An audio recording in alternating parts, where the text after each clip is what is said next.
اٹل بہاری واجپئی نے کھلے عام پاکستان کو ایٹمی حملے کی دھمکیاں دینا شروع کر دی۔ ڈاکٹر قدیر نے جواب دیا کہ ہم تیار ہیں اور بر صغیر پر جنگ کے بادل منڈلانے لگے، جس میں بچے کہہ رہے تھے کہ انہیں فیڈر نہیں جوہری دھماکہ چاہیے۔ لیکن دھماکوں سے فقط 4 دن پہلے ایک ایسا سنسنی خیز واقعہ رونما ہوا جو کسی کے وہم و گمان میں بھی نہ تھا۔ پھر وہ تاریخ ساز لمحہ آن پہنچا۔ جان ہاری بھی اگر پھر بھی نہ ہاریں گے تجھے، جان ہاری بھی اگر پھر بھی نہ ہاریں گے تجھے، اے وطن پاک لہو دے کے سنواریں گے تجھے۔ بسم اللہ الرحمن الرحیم۔ السلام علیکم۔ مزید ویڈیوز دیکھنے کے لیے اس چینل کو سبسکرائب کریں، لائک کریں اور بیل آئیکن کو کلک کریں۔ قیام پاکستان سے لے کر آج تک پاکستان اور انڈیا کے تعلقات مسلسل تناؤ کا شکار ہیں۔ پاکستان تجارت، امن اور دوستی کے ساتھ ساتھ اقوام متحدہ کی قراردادوں کے مطابق کشمیر کے مسئلے کا پرامن حل چاہتا ہے، لیکن انڈیا امن، دوستی اور کشمیر کے مسئلے کا حل نہیں بلکہ خاکم بدہن پاکستان کو ہی صفحۂ ہستی سے مٹانا چاہتا ہے۔ اس مقصد کے حصول کے لیے بھارت نے نہ صرف 4 مرتبہ پاکستان پر جنگ مسلط کی بلکہ مشرقی پاکستان کو ہم سے علیحدہ کرنے اور اپنی فوجی اور ایٹمی قوت میں اضافہ کرنے میں بھی کامیابی حاصل کی۔ 1997 میں ہندوستان جنگی طاقت، روایتی ہتھیاروں اور میزائل ٹیکنالوجی میں پاکستان سے بہت آگے نکل چکا تھا۔ پاکستان انڈیا کی جانب سے اپنی سالمیت کو درپیش خطرات کو بھانپ چکا تھا، اس لیے پاکستان بہت پہلے سے تیاری کر رہا تھا، لیکن ہندوستان کے ساتھ میزائل کی دوڑ دونوں ملکوں کو ایٹمی دھماکوں تک لے گئی۔ 1998 شروع ہو چکا تھا۔ انڈیا میں پاکستان اور مسلمان مخالف جماعت بی جے پی کے اٹل بہاری واجپئی وزیر اعظم بن چکے تھے۔ چند سال پہلے اسی جماعت نے بابری مسجد پر حملہ بھی کیا تھا۔ بی جے پی کی حکومت میں دونوں ملکوں کے حالات ٹھیک ہونے کے بجائے مزید خراب ہونے لگے۔ ادھر امریکہ نے بھی پاکستان کے بجائے انڈیا سے دفاعی اور تجارتی تعاون بڑھا لیا۔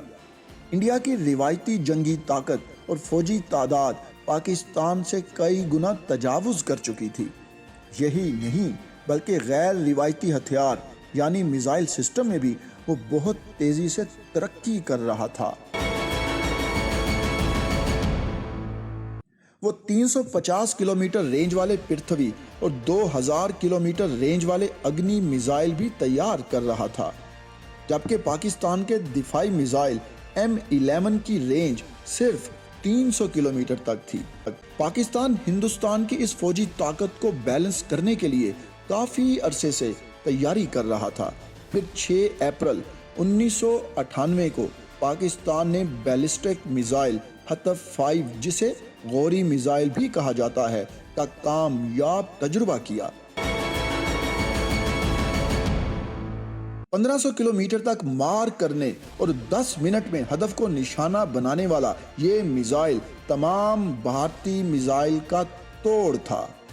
اس میزائل کے بارے میں دعویٰ کیا گیا کہ اسے کوئی بھی اینٹی میزائل سسٹم روک نہیں سکتا۔ غوری میزائل کے تجربے کے ساتھ ہی بھارت کے دارالحکومت دہلی، بمبئی، ناگپور، احمد آباد اور جالندھر سمیت کئی شہر ان میزائل کی رینج میں آ گئے تھے۔ یہ میزائل تجربہ دفاعی میدان میں ایک بہت بڑا سنگ میل تھا، جس نے طاقت کے توازن کو کافی حد تک برابر کر دیا تھا۔ لیکن بی جے پی کی پاکستان مخالف حکومت کو یہ بات قبول نہیں تھی، اس لیے واجپئی نے طاقت کا توازن ایک بار پھر اپنے حق میں دکھانے کے لیے ایٹمی دھماکوں کا منصوبہ بنا لیا۔ اگرچہ اس منصوبے کا اعلان انہوں نے انتخابی مہم کے دوران بھی کیا تھا، لیکن پاکستان کے میزائل تجربے نے انہیں ایک جواز بھی فراہم کر دیا۔ 11 مئی 1998 کو وزیر اعظم پاکستان تاجکستان کے دورے پر تھے کہ انہیں یہ اطلاع دی گئی کہ ہندوستان نے راجستھان کے علاقے پوکھران میں 3 ایٹمی دھماکے کر دیے ہیں۔ یہ وہی جگہ تھی جہاں انڈیا 1974 میں بھی ایٹمی دھماکے کر چکا تھا۔ جب انڈیا نے ایٹمی دھماکے کیے تو پاکستان میں غم و غصے اور دنیا میں تشویش کی لہر دوڑ گئی۔ متحدہ عرب امارات کے سفارت خانے میں منعقدہ یوم دفاع کی تقریب میں موجود آرمی چیف جنرل جہانگیر کرامت اور ایٹمی سائنسدان ڈاکٹر عبدالقدیر خان کے درمیان ملاقات ہوئی۔ آرمی چیف نے کہا، بھارتی دھماکوں کا جواب دیا جائے۔ ڈاکٹر قدیر نے جواب دیا کہ ہم تیار ہیں۔ پاکستان میں ایک عام آدمی سے لے کر آرمی چیف اور وزیر اعظم تک سب جوابی ایٹمی دھماکوں کے لیے تیار تھے، لیکن انہی دنوں میں امریکہ کی قیادت میں دنیا کو ایٹمی اسلحے سے پاک کرنے کی مہم چلائی جا رہی تھی۔ اس لیے پاکستان پہلے بھارتی دھماکوں پر عالمی رد عمل کا جائزہ لینا چاہتا تھا۔ بھارتی دھماکوں کے فوری رد عمل میں یہ ہوا کہ امریکہ، برطانیہ، جرمنی، جاپان، آسٹریلیا اور نیوزی لینڈ یعنی تقریباً تمام بڑی عالمی طاقتوں نے ان دھماکوں کی مذمت کی۔ امریکہ نے تو بھارتی فوجی امداد بھی روک لی۔ جاپان کے عوام جو ایٹمی حملے کی تباہ کاریاں دیکھ چکے تھے، سڑکوں پر نکل آئے اور انڈیا کے خلاف آوازیں اٹھنے لگی۔ جاپان، نیوزی لینڈ، ڈنمارک اور آسٹریلیا نے نہ صرف ہندوستان سے اپنے سفیر واپس بلا لیے، بلکہ ان ممالک نے انڈیا کو دی جانے والی ملٹری اور سول امداد بھی روک لی۔ لیکن یہ سخت نوعیت کی پابندیاں چند دنوں میں ہی ہوا ہو گئیں، کیونکہ انڈیا میں $7 ارب کی سرمایہ کاری کرنے والے امریکی انویسٹرز نے امریکی حکومت پر دباؤ ڈالا کہ انڈیا پر سخت پابندیاں نہ لگائی جائیں، کیونکہ اس سے امریکی مفاد کو ہی نقصان پہنچے گا۔ شاید یہی وجہ تھی کہ انڈیا نے 2 دن بعد 2 اور ایٹمی تجربات کر لیے۔ یہ سب پاکستان کے لیے انتہائی مایوس کن تھا، لیکن اس سے بھی زیادہ مایوسی چند دن بعد ہونے والے G8 اجلاس سے ہوئی، جس میں بھارتی ایٹمی دھماکوں کی مذمت کے بجائے روس کی جانب سے کہا گیا کہ اگر انڈیا چاہے تو 4 مزید دھماکے بھی کر سکتا ہے۔ یہی نہیں بلکہ ایٹمی اسلحے کے خاتمے کی بات کرنے والے ممالک یعنی امریکہ، چین اور آسٹریلیا نے ہندوستان میں سرمایہ کاری کے مزید معاہدے بھی کر لیے۔ آپ یہ سن کر حیران رہ جائیں گے کہ اسی G8 اجلاس میں جرمن چانسلر نے بغیر تصدیق کیے یہ افواہ بھی اڑا دی کہ پاکستان نے ایٹمی دھماکے کر لیے ہیں۔ پھر یہ خبر جنگل کی آگ کی طرح ساری دنیا میں پھیل گئی۔ دنیا نے اس کی بھرپور مذمت کی اور پاکستانی سفارت خانوں میں فون کی گھنٹیاں مسلسل بجنا شروع ہو گئیں۔ اٹل بہاری واجپئی نے کھلے عام پاکستان کو ایٹمی حملے کی دھمکیاں دینا شروع کر دیں۔ لائن آف کنٹرول پر غریب کسان اور انسان مارے جا رہے تھے۔ بھاری ہتھیار دونوں طرف سے بارڈر پر پہنچا دیے گئے اور بر صغیر پر جنگ کے بادل منڈلانے لگے۔ امریکی صدر بل کلنٹن نے وزیر اعظم نواز شریف کو فون کیا اور دھمکی دی کہ اگر پاکستان نے ایٹمی دھماکے کیے تو اس پر پابندیاں لگا دی جائیں گی۔ پاکستان کے لیے امریکی پابندیاں بہت زیادہ معاشی مسائل پیدا کر سکتی تھیں۔ ساتھ ہی ساتھ بل کلنٹن نے وزیر اعظم کو $5 ارب اور F-16 طیاروں کی رقم واپس کرنے کا لالچ بھی دیا اور کہا کہ اگر پاکستان ایٹمی دھماکوں سے باز رہے تو یہ سب اسے مل سکتا ہے۔ امریکی صدر ایک قدم اور آگے بڑھے، انہوں نے ایک ہائی پروفائل ڈیلیگیشن پاکستان بھیج دیا جس کے ذمے صرف ایک کام تھا، اور وہ یہ کہ کسی طرح پاکستان کی سیاسی اور عسکری قیادت کو قائل کیا جائے کہ پاکستان جوہری ہتھیاروں کا تجربہ نہ کرے۔ اس وفد نے پاکستان کو دباؤ اور دھمکیوں دونوں طرح سے قائل کرنا شروع کر دیا کہ وہ نیوکلیئر ٹیسٹ نہ کرے، لیکن امریکی وفد کا دورہ ناکام رہا۔ اس کے بعد ایک مرتبہ پھر امریکی صدر بل کلنٹن اور برطانوی وزیر اعظم نے نواز شریف کو فون کر کے آخری بار جوہری ہتھیاروں کو ٹیسٹ کرنے سے باز رکھنے کی کوشش کی، جس کا وزیر اعظم نواز شریف نے مختصراً یہ جواب دیا کہ میں وعدہ نہیں کر سکتا۔ جب امریکہ اور بھارت کو یقین ہو گیا کہ پاکستان ایٹمی دھماکہ ضرور کرے گا تو انہوں نے آخری ہتھیار استعمال کرنے کا فیصلہ کیا۔ وہ ہتھیار یہ تھا کہ اقوام متحدہ کی سلامتی کونسل میں ایک قرارداد پاس کروائی جائے کہ اگر آج کے بعد کسی ملک نے ایٹمی ہتھیار ٹیسٹ کیے تو اس پر عراق جیسی پابندیاں لگا دی جائیں گی، یعنی وہ ملک خوراک اور ادویات کے سوا بیرونی دنیا سے کچھ بھی نہیں خرید سکے گا اور نہ ہی انہیں کچھ فروخت کر سکے گا، یعنی عملی طور پر وہ ملک پتھر کے دور میں دھکیل دیا جائے گا۔ عراق کے ساتھ ایسا ہو چکا تھا۔ اگر سلامتی کونسل میں یہ قرارداد منظور ہو جاتی تو پاکستان کبھی بھی ایٹمی دھماکے نہیں کر سکتا تھا، کیونکہ ایسا کرنے کی صورت میں اسے بھی عراق جیسے انجام سے دوچار ہونا پڑتا۔ لیکن ہمارے دیرینہ دوست چین نے سلامتی کونسل کے ممبرز کو یہ پیغام بھیج دیا کہ اگر ایٹمی دھماکوں کے خلاف پابندیوں کی قرارداد سلامتی کونسل میں لائی گئی تو وہ اسے ویٹو کر دے گا۔ چین کے اس اعلان سے عالمی طاقتوں کا پاکستان کو ایٹمی دھماکوں سے روکنے کا منصوبہ خاک میں مل گیا، اس لیے یہ قرارداد سلامتی کونسل میں پیش ہی نہ ہو سکی۔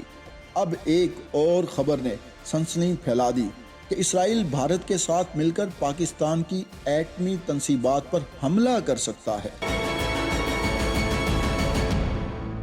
جیسا کہ وہ عراقی تنصیبات پر حملہ کر کے ان کو تباہ بھی کر چکا تھا۔ اس خبر کے بعد امریکہ میں پاکستانی سفیر سے اسرائیلی چیف آف سٹاف نے ملاقات کی اور یہ واضح کیا کہ ان کا پاکستانی تنصیبات پر حملہ کرنے کا کوئی منصوبہ نہیں ہے۔ اب ایک طرف دھماکے نہ کرنے کا امریکی اور عالمی دباؤ تھا تو دوسری طرف فوری دھماکے کرنے کا ناقابل یقین اندرونی دباؤ۔ عمران خان لاہور میں مظاہرے کر رہے تھے کہ روکھی سوکھی کھائیں گے لیکن ایٹم بم بنائیں گے۔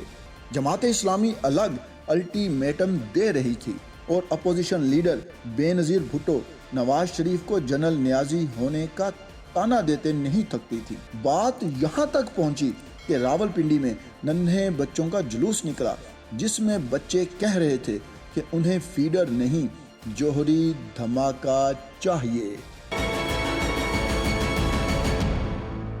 پاکستان نے دھماکے کی تیاریوں کے ساتھ ساتھ عالمی امن اور ایٹمی پھیلاؤ روکنے کے لیے دنیا کو یہ پیشکش کی کہ اگر بھارت اپنے ایٹمی ہتھیار تلف کر دے تو پاکستان بھی اس پر غور کرے گا، لیکن پاکستان کو اس کا مثبت جواب نہ ملا۔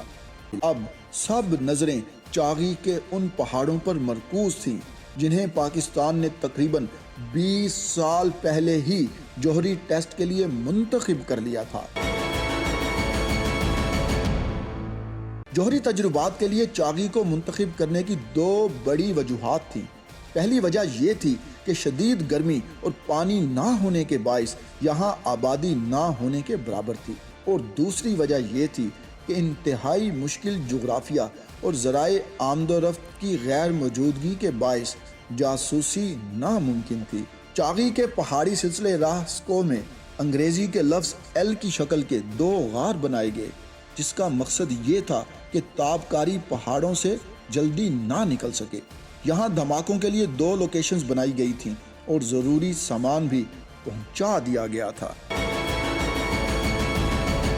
پاکستان دھماکے کرنے اور تاریخ رقم کرنے کے لیے تیار تھا، لیکن دھماکوں سے فقط 4 دن پہلے ایک ایسا سنسنی خیز واقعہ رونما ہوا جو کسی کے وہم و گمان میں بھی نہ تھا۔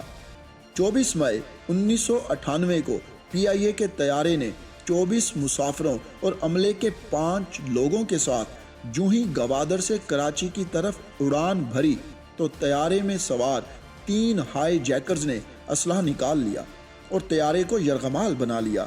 انہوں نے پائلٹ سے کہا کہ طیارے کا رخ انڈیا کی طرف موڑ لے۔ وہ hijackers Mumbai air traffic control tower سے بھی رابطے میں تھے۔ فوراً ہی طیارے کو ممبئی کے قریب ایک علاقے میں اترنے کی اجازت بھی مل گئی۔ پاکستانی حکام ہر قیمت پر جہاز کو بھارت جانے سے روکنا چاہتے تھے۔ پائلٹس نے کمال ہوشیاری سے طیارے کا رخ صوبہ سندھ کے شہر حیدرآباد کی طرف موڑ دیا، لیکن پائلٹس نے ہائی جیکرز کو یہی بتایا کہ ان کے حکم کے مطابق وہ بھارتی شہر جودھ پور جا رہے ہیں۔ کچھ دیر بعد طیارہ حیدرآباد کے رن وے پر لینڈ کر گیا۔ وہاں پر پاکستانی حکام بھارتی شہریوں کے روپ میں موجود تھے۔ انہوں نے ہندی زبان میں ہائی جیکرز سے بات چیت شروع کر دی۔ ہائی جیکرز نے انہیں بھارتی سمجھ کر ان کا شکریہ ادا کیا اور ان مسافروں کی رہائی کے لیے 2 مطالبات بھی پاکستان کے سامنے پیش کر دیے۔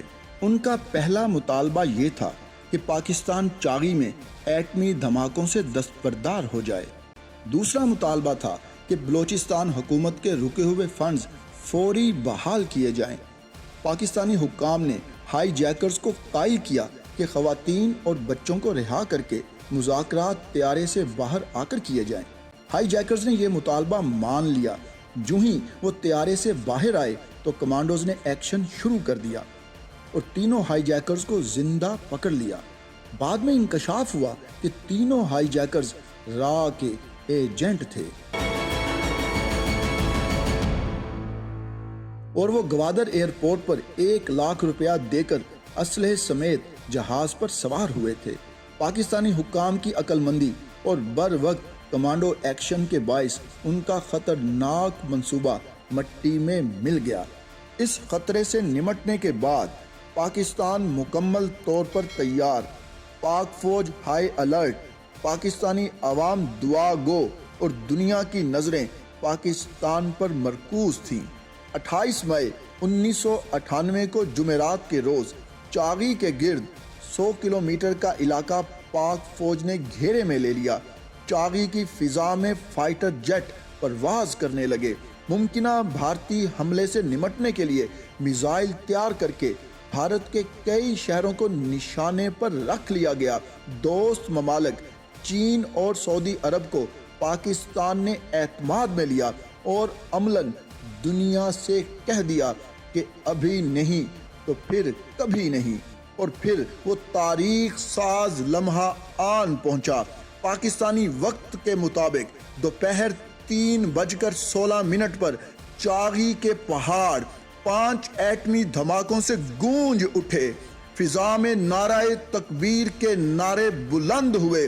پاکستان اور عالم اسلام اللہ اکبر اور پاکستان زندہ باد کی صداؤں سے جھوم اٹھے۔ باطل پر سکتہ طاری ہو گیا۔ شہیدوں کے جانشینوں کا سر فخر سے بلند ہو گیا۔ لوگ فرتے جذبات سے سڑکوں پر نکل آئے۔ مٹھائی کی دکانیں خالی ہو گئیں، گلیاں پھولوں کی خوشبو سے معطر ہو گئیں۔ اندرون اور بیرون ملک تمام پاکستانی خوشی سے سرشار ہو گئے۔ یہ چاغی 1 تھا۔ 30 مئی کو ایک اور جوہری دھماکہ کیا گیا، یہ چاغی 2 تھا۔ 5 بھارتی دھماکوں کے جواب میں 6 دھماکے کر کے پاکستان دنیا کی 7ویں ایٹمی طاقت بن چکا تھا۔ الحمدللہ۔